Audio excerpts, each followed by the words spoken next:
बिस्मिल्लाहिर्रहमानिर्रहीम। Dear students, अस्सलाम वालेकुम। आज का हमारा टॉपिक है लेवल ऑफ ऑर्गेनाइजेशन। बेटा, लेवल ऑफ ऑर्गेनाइजेशन से पहले हमने जो है ना कुछ ब्रांचेस के बारे में पढ़ा कि बायोलॉजी क्या चीज़ है, उसकी डेफिनेशन के बारे में है, फिर उसकी कुछ डिवीज़न पढ़ी हमने, उसके बाद ब्रांचेस थी, ब्रांचेस के बाद हमने कुछ रिलेशनशिप देखा कि बायो का अदर साइंसेस के साथ क्या रिलेशनशिप था। इसके बाद हमने लास्ट टाइम पढ़ा है कि कैरियर्स इन द बायोलॉजी, तो बायोलॉजी के अंदर जो है ना कौन कौन सी फील्ड हैं, आफ्टर हायर एजुकेशन के बाद हम कौन कौन सी जो है ना फील्ड अडॉप्ट कर सकते हैं। तो आज का हमारा टॉपिक है लेवल ऑफ ऑर्गेनाइजेशन। बेटा, ऑर्गेनाइजेशन कहते हैं मुनज़्ज़म हो जाना, कंबाइन हो जाना, किसी भी लिविंग ऑर्गेनिज्म का एक बेसिक यूनिट से लेकर एक कंप्लीट इंडिविजुअल बनने तक जो प्रोसेस होते हैं, जो कॉम्बिनेशन होते हैं आपस में, जो सेल्स, टिश्यू, ऑर्गन्स आपस में कंबाइंस होते हैं, तो उसको हम कहते हैं ऑर्गेनाइजेशन। तो ऑर्गेनाइजेशन में सबसे पहले हमारे पास जो लेवल है वो है एटॉमिक लेवल।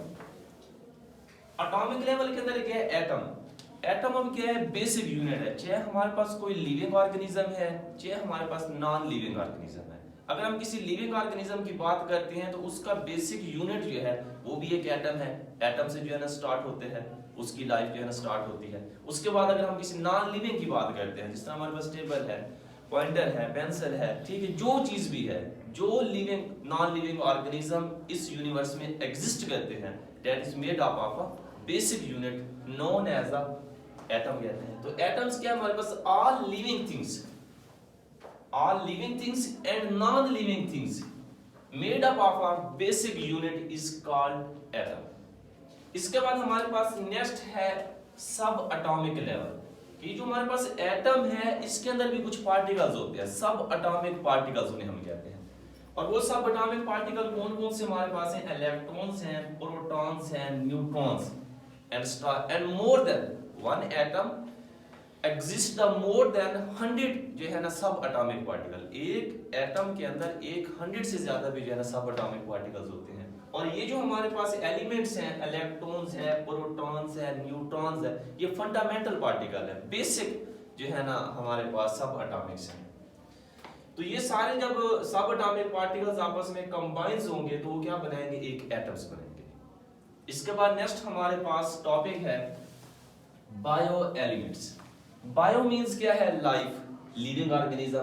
एलिमेंट्स मीन्स क्या है? अनासिर को कहते हैं। यानी कि जब भी हमारे पास एटम्स आपस में कंबाइंस होंगे, more than 2 atoms combine to form a elements, यानी कि जब आपस में क्या है एटम्स इकट्ठे होंगे तो वो एलिमेंट्स बनाएंगे। और कुदरत में पाए जाने वाले यानी कि जो कुदरती एलिमेंट्स है इस यूनिवर्स के अंदर है वो 92 हैं। 92 को हम क्या कहते हैं? नेचुरल एलिमेंट्स हैं जो इस यूनिवर्स के अंदर एग्जिस्ट करते हैं। अब इन 92 में से जस्ट जो हमारे पास 16 है, 16 को हम बोलते हैं बायो एलिमेंट्स। मीन के ये वो वाले एलिमेंट्स हैं जो किसी भी लिविंग ऑर्गेनिज्म की बॉडी के अंदर पाए जाते हैं। Those elements that made a total mass of the living organism is called bio elements. तो ये क्या हमारे पास डेफिनेशन होगी कि ऐसे एलिमेंट जो किसी भी लिविंग ऑर्गेनिज्म की बॉडी में पाए जाए और उसका टोटल जो वेट है, टोटल जो मैस है, लिविंग मैस है, वो बनाएंगे तो वो क्या कहलाएंगे? Bio elements. अब बायो एलिमेंट्स में भी टोटल तो हमारे पास क्या है? 16 है, लेकिन इन 16 में से जस्ट जो हमारे पास 6 है, ओनली 6 मेक द 99%, यानी कि टोटल तो हमारे पास बायो एलिमेंट 16 है। अब उन 16 में से जस्ट हमारे पास जो 6 बायो एलिमेंट्स है ये लिविंग ऑर्गेनिज्म का 99% बनाते हैं, यानी कि सबसे ज्यादा जो वेट बना रहे हैं 99% वो जस्ट हमारे पास 6 है। और वो 6 कौन कौन से? जिस तरह हमारे पास ऑक्सीजन है, कार्बन है, नाइट्रोजन है, कैल्शियम है, फास्फोरस है, हाइड्रोजन। तो ये इंपॉर्टेंट एलिमेंट्स हैं जो क्या करते हैं? 99% बना रहे हैं लिविंग ऑर्गेनिज्म का मैस। और बाकी हमारे पास जस्ट क्या है? 1%। जो 1% है वो अदर 10 एलिमेंट्स, यानी कि जो हमारे पास अदर बायो एलिमेंट्स हैं। अब इन 10 में से भी जो 6 है वो क्या बनाते हैं? 1% बनाते हैं। और 1 हमारे पास जो बाकी जो रिमेनिंग 4 है वो टेस्ट क्वांटिटी के अंदर होते हैं, यानी कि ना होने के बराबर है, लेकिन उनका होना, उनकी एग्जिस्टेंट वो बहुत इंपॉर्टेंट है। लाइक हमारे पास टेस्ट के अंदर आयोडीन्स है, अब है तो ये टेस्ट क्वालिटी के अंदर, अगर आयोडीन हमारी बॉडी के अंदर नहीं होती तो उसके नतीजे में क्या है, ग्वेटर होना शुरू हो जाएगी। यानी कि उनकी जो एग्जिस्टेंस है वो हमारी बॉडी के लिए वेरी वेरी इंपॉर्टेंट है। तो ये बेटा हमारे पास है बायो एलिमेंट्स, जो टोटल तो हमारे पास क्या थे 16 थे, और इनमें से जो 6 है वो इंपॉर्टेंट है जो हमारी बॉडी का और किसी भी लिविंग ऑर्गेनिज्म की बॉडी का। अब लिविंग ऑर्गेनिज्म के अंदर हमारे पास प्लांट्स भी आ सकते हैं, एनिमल्स भी आ सकते हैं, ह्यूमन भी आ सकते हैं, कोई भी लिविंग ऑर्गेनिज्म है, तो उसका क्या है टोटल 99% में मैस बनाएंगे। और अदर जो हमारे पास 10 थे उनमें से पोटाशियम है, सल्फर है, क्लोरीन्स वगैरह, सोडियम है, तो ये कौन से हैं, अदर 10 हैं जो जस्ट 1% ही बनाते थे। ओके, तो इसके बाद बेटा नेक्स्ट हमारे पास जो टॉपिक है वो है मॉलिक्यूलर लेवल, इसे हम मोलेकुलर भी कहते हैं, मॉलिक्यूलर लेवल।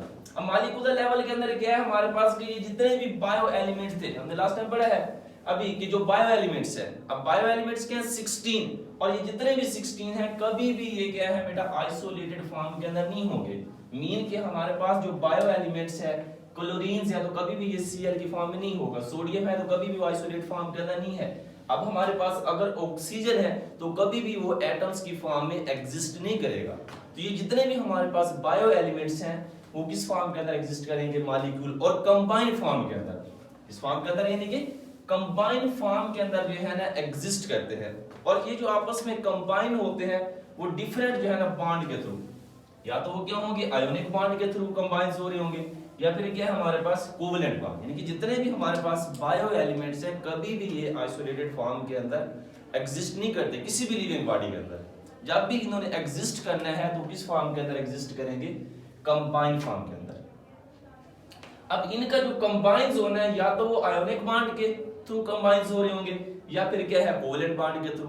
एग्जांपल जिस तरह हमारे पास NaCl, अब NaCl क्या है सोडियम, सोडियम और क्लोरीन्स ये दोनों अब क्या है हमारे पास बायो एलिमेंट्स, लेकिन कभी भी हमारी बॉडी के अंदर ये Cl की फॉर्म में, ये Na सोडियम या क्लोरीन की फॉर्म में नहीं होगी, हमेशा हमारे पास NaCl की फॉर्म में होगी। अब ये आपस में जो कंबाइन हुए हैं तो किसके थ्रू हुए, आयोनिक बॉन्ड के थ्रू, तो ये हमेशा कंबाइन फॉर्म के अंदर एग्जिस्ट कर रहे हैं। इसके बाद अगर हम देख लें हमारी बॉडी के अंदर ऑक्सीजन है, अब ऑक्सीजन क्या है, कभी भी ये ऑक्सीजन एटम की फॉर्म में एग्जिस्ट नहीं कर रही होती, हमेशा ये किस फॉर्म के अंदर एग्जिस्ट करेगी, मॉलिक्यूल की फॉर्म में, O2 की फॉर्म में।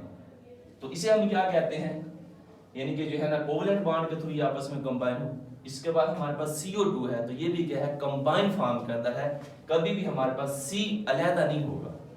तो ये बेटा हमारे पास है मॉलिक्यूलर लेवल। अब इसकी कुछ हमारे पास टाइप्स है मॉलिक्यूल्स की। मॉलिक्यूल्स की टाइप्स क्या है हमारे पास, पहला हमारे पास है माइक्रो मॉलिक्यूल्स। फर्स्ट हमारे पास है माइक्रो, माइक्रो मींस होता है स्मॉल। इसके बाद हमारे पास है मॉलिक्यूल्स, मॉलिक्यूल्स मींस क्या है हमारे पास कि जो अभी हमने पढ़ा है मॉलिक्यूल्स के बारे में। अब ऐसे मॉलिक्यूल जिनका मॉलिक्यूलर वेट कम होता है, those molecule which have a less molecular weight, low molecular weight, उन्हें हम क्या कहते हैं, माइक्रो मॉलिक्यूल्स। फॉर एग्जांपल हमारे पास CO2 है। अब CO2 क्या है, ऐसा मॉलिक्यूल जिसका मॉलिक्यूलर वेट क्या है, कम है। इसके बाद हमारे पास H2O, H2 भी क्या है हमारे पास, है तो ये मॉलिक्यूल्स की फॉर्म है लेकिन किसके अंदर है, लो मॉलिक्यूलर वेट के अंदर। इसके बाद बेटा हमारे पास आता है ग्लूकोज। ग्लूकोज अब क्या है हमारे पास C6H12O6, बेटा इसे भी हम क्या कहते हैं, माइक्रो मॉलिक्यूल्स। इसका जो मॉलिक्यूलर वेट है वो भी क्या होता है, कम होता है। तो नेक्स्ट हमारे पास टाइप्स है मैक्रो मॉलिक्यूल्स की। अब मैक्रो मॉलिक्यूल्स क्या होते हैं, ऐसे मॉलिक्यूल जिनका मॉलिक्यूलर वेट लार्ज होगा, हाई मॉलिक्यूलर वेट होगा। मैक्रो मीन क्या है, लार्ज। तो वो कौन कौन से हमारे पास हैं, मोस्टली जो है ना ऑर्गेनिक्स कंपाउंड, जिस तरह हमारे पास प्रोटीन्स है। अब प्रोटीन्स, इसके बाद हमारे पास कार्बोहाइड्रेट्स है। अगर हम इनका मॉलिक्यूलर वेट देखें तो ये तो हमारे पास 1000 में चला जाएगा, मिलियन के अंदर जो है ना चला जाएगा। तो ये ऐसे मॉलिक्यूल जिनका मॉलिक्यूलर वेट बहुत ज्यादा होता है। अब प्रोटीन्स क्या है, प्रोटीन तो बेसिक जो है ना यूनिट अमीनो एसिड से मिलकर, और जो है ना डिफरेंट टाइप्स के जब अमीनो एसिड्स आपस में कंबाइन होते हैं, ठीक है, तो क्या बनाते हैं, प्रोटीन्स बनाते हैं। तो इसका मॉलिक्यूलर वेट जो है वो 1000 में चला जाएगा। तो इसलिए क्या हमारे पास मैक्रो मॉलिक्यूल्स। इसके बाद नेक्स्ट हमारे पास कार्बोहाइड्रेट्स। तो कार्बोहाइड्रेट्स भी क्या है, मैक्रो मॉलिक्यूल्स है, क्योंकि कार्बोहाइड्रेट्स के अंदर फिर आगे डिफरेंट इसकी टाइप्स आ जाती हैं। इस तरह हमारे पास स्टार्च है, ठीक है, सेलुलोज है, ओलिगोसैकेराइड है, पॉलीसैकेराइड्स है। तो ये ऐसे बेटा हमारे पास मॉलिक्यूल्स हैं जिनका मॉलिक्यूलर वेट बहुत ज्यादा होता है, उनको कैलकुलेट करना भी बहुत जो है ना डिफिकल्ट होता है। तो वो क्या कहलाएंगे हमारे पास मैक्रो मॉलिक्यूल। तो ये थी हमारे पास टाइप्स। इसके बाद कुछ और मॉलिक्यूल्स भी होते हैं, ऑर्गेनिक्स भी हैं और इनऑर्गेनिक्स भी हैं। ऑर्गेनिक्स क्या होते हैं, ऐसे मॉलिक्यूल्स होते हैं जिनके अंदर कार्बन और हाइड्रोजन दोनों जो है ना एट अ टाइम एग्जिस्ट करें। अगर दोनों एट अ टाइम एग्जिस्ट कर रही हैं तो वो क्या हमारे पास ऑर्गेनिक्स है। अगर दोनों एट अ टाइम एग्जिस्ट नहीं करती तो वो इनऑर्गेनिक्स हो गए। जिस तरह हमारे पास CO2 के अंदर कार्बन तो है लेकिन क्या है साथ में हाइड्रोजन मौजूद नहीं है, तो लिहाजा ये ऑर्गेनिक्स नहीं है, इनऑर्गेनिक्स होगा। तो ऑर्गेनिक की शर्त क्या है हमारे पास कि कार्बन और हाइड्रोजन दोनों एट अ टाइम एग्जिस्ट करें।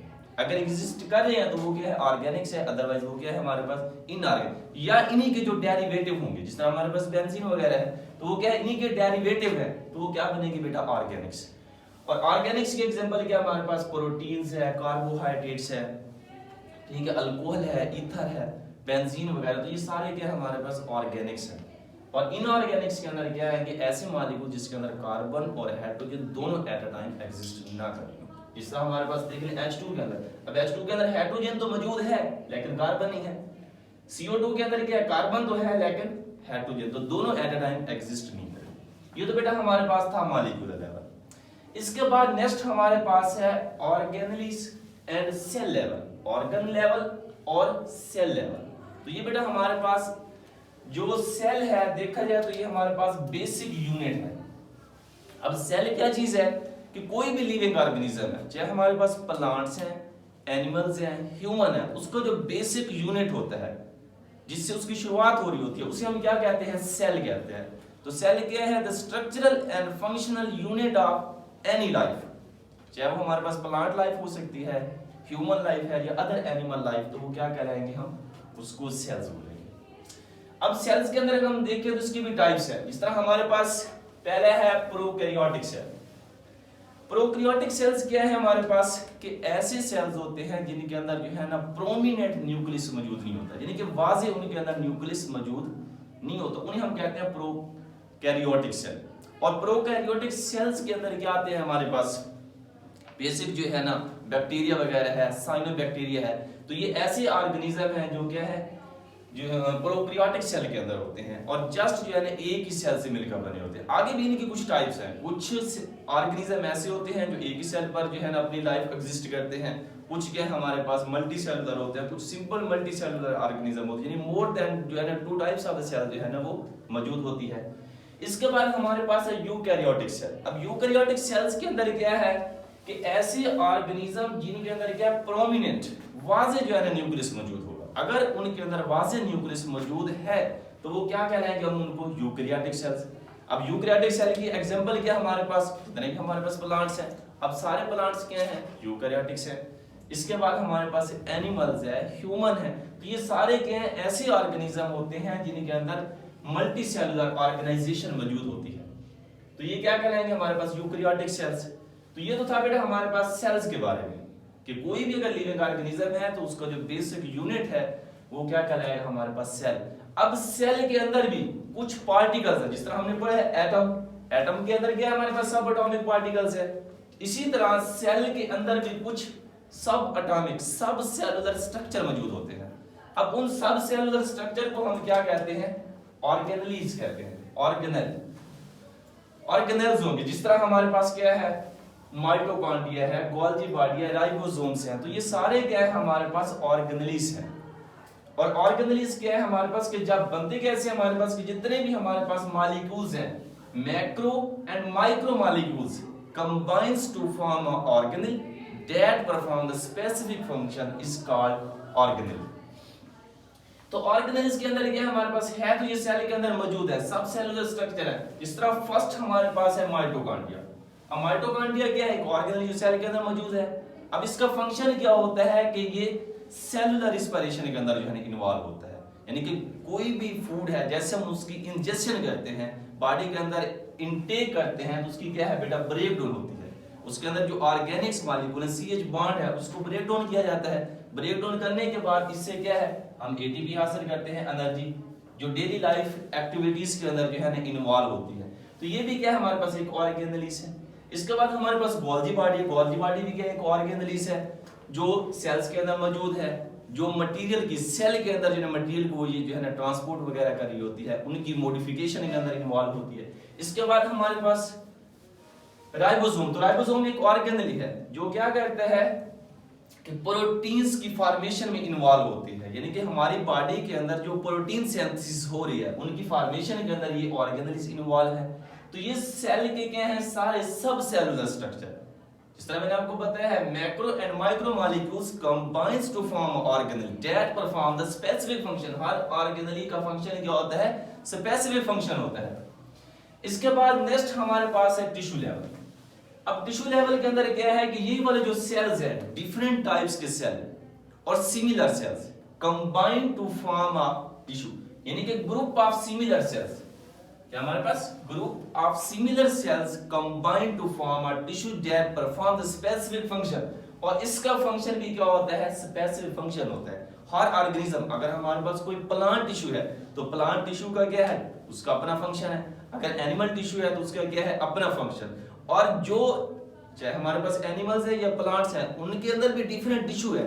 जिस तरह हमारे पास प्लांट्स के अंदर अगर हम बात करते हैं एपिथेलियल टिश्यू है, ठीक है, अब एपिथेलियल टिश्यू जो है उनके अंदर मौजूद होते हैं। इसके बाद हमारे पास जो है ना ग्राउंड टिश्यू है, ग्राउंड टिश्यू के अंदर क्या जाइलम है। अब जाइलम का अगर हम काम देखें तो वो क्या करता है, पानी को जो है ट्रांसपोर्ट करे। इसके बाद अगर हम फ्लोएम को देखते हैं तो फ्लोएम क्या करता है, पूरी हमारे प्लांट बॉडी के अंदर क्या करता है, फूड को जो है ना ट्रांसपोर्ट करे। इसी तरह अगर हम एनिमल्स के अंदर देखते हैं नर्वस टिश्यू, अब नर्वस टिश्यू क्या है, हमारे पास न्यूरॉन से मिलकर बने।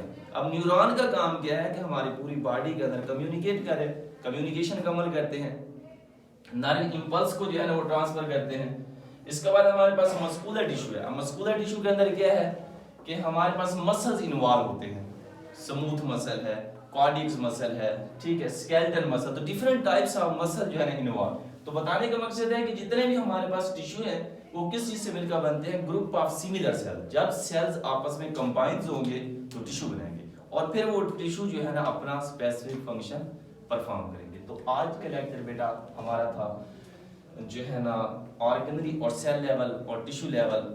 इसके बाद नेक्स्ट हमारे पास है ऑर्गन और ऑर्गन सिस्टम के बारे में हम पढ़ेंगे। ओके बेटा, अल्लाह हाफिज।